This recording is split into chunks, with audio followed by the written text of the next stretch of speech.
Hi, I'm Al Cherne with Panasonic.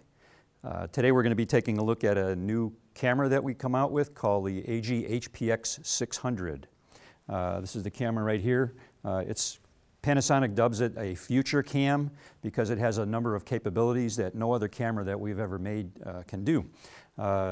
Right now, the current highest resolution it can do is AVC-Intra. It's an all I-frame codec. It's 100 megabits, so that's the maximum that it goes up to currently. Within the next month or so, it'll be coming out with a 200 megabit version, all I-frame, 422 10-bit sampling. So as far as I know, we're the only company that has ever come out with that type of a codec, that kind of compression ratio, completely built inside the camera. The camera is a 2/3 inch sensor camera, so for us it's a large sensor camera. It takes a B4 lens mount, same lens mount that's been around for many, many years, meaning that there are thousands of different lenses on the market, Canon, Fujinon, and others that will work really well on this camera. The camera currently ships with this color viewfinder, another unique feature. It's a very high resolution, 900,000 pixels, and it flips up thusly. Instead of having a flip-out monitor on the side, you just flip the viewfinder up so you can look at clips and look at content on the viewfinder. Typically, when the camera is on a tripod and you're using it in a studio configuration, you use a rear monitor in anyway. So that's another one of the features of the camera. It's a P2 camera, so it records on P2 cards that you're probably familiar with. One of the unique features of this camera is it can also record proxy video from about 500 KB up to 3.5 megabits. So it'll record proxies simultaneously with the full high-res content that's on the P2 cards. A little bit different configuration than some of our other cameras. It uses software for controlling the audio levels. All the presets are in the back of the camera for changing the look and the feel of the settings of the camera. Like if you want, for instance, you want a cine gamma look, or you want to do 24p, or any of those types of settings where you spend a lot of time and you tweak the camera, you can save those to a preset and instantly recall them, and it loads it up, and then you're good to go. Also, those settings can all be saved on an SD card in the camera. One thing I mentioned is that the camera can shoot proxy videos. So the proxy videos can go both on the P2 card as well as on the SD card.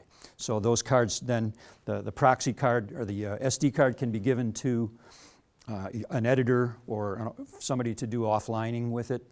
But that information is also on the P2 card, so you can just put proxies in your regular video on the P2, and then you can separate them that way. So that's another way to work. This camera really is about workflow. It's a solution camera. It's a P2 camera, so it records solid state. It's all file-based workflow. I mentioned that the camera can do proxies. It can wirelessly stream proxies, meaning that this has a wireless web server, a wireless access point built in. It is actually a server. It has a web page built in where you can call it up on either a PC-based computer, like a laptop, or an iOS device, such as an iPad 2 or 3, an iPod Touch, or an iPhone 4S or newer. So you have the capability of using it in this workflow fashion. I have a sample of what I mean by workflow on this laptop here. This is the user interface. There's 4 different views for it.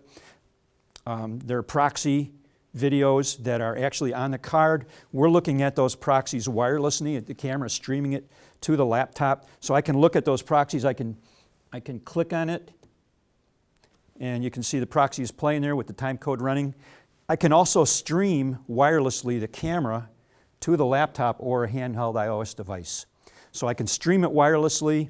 I can play the clips. The clip that I'm playing that you see on the screen is coming off the P2 card wirelessly. There's no software or anything that needs to be loaded to access that web page. You just punch in the IP address and you type in your password and you're working. Another feature that this does is when the camera is streaming video, you can go in and you can click on one of those clips and you can create metadata. It shows you the metadata. It shows you the metadata that's attached to that clip. It sends that metadata back to the camera. If you type in metadata, there's a place where you can type in the data, and then you hit send, and it sends that information back to the camera. So when you're in a shooting situation, somebody can actually sit down, they can look at all the clips as they're being shot or as they're completed. You can go in, you can add metadata to those clips, and then that can happen, you know, during a shooting session. So that's for the production assistant typically, so that you don't have to log all of that footage when you get back to the studio or back to the edit suite. You've already logged it out in the field, and that's probably the really big benefit or advantage of this type of workflow arrangement. Those are some of the highlights that we have that I want to cover. I'm here, I mentioned at Full Compass, and if you want more information on this, you can go to the Full Compass website, www.fullcompass.com, and you can also call them and talk to one of their professionals. Thank you very much.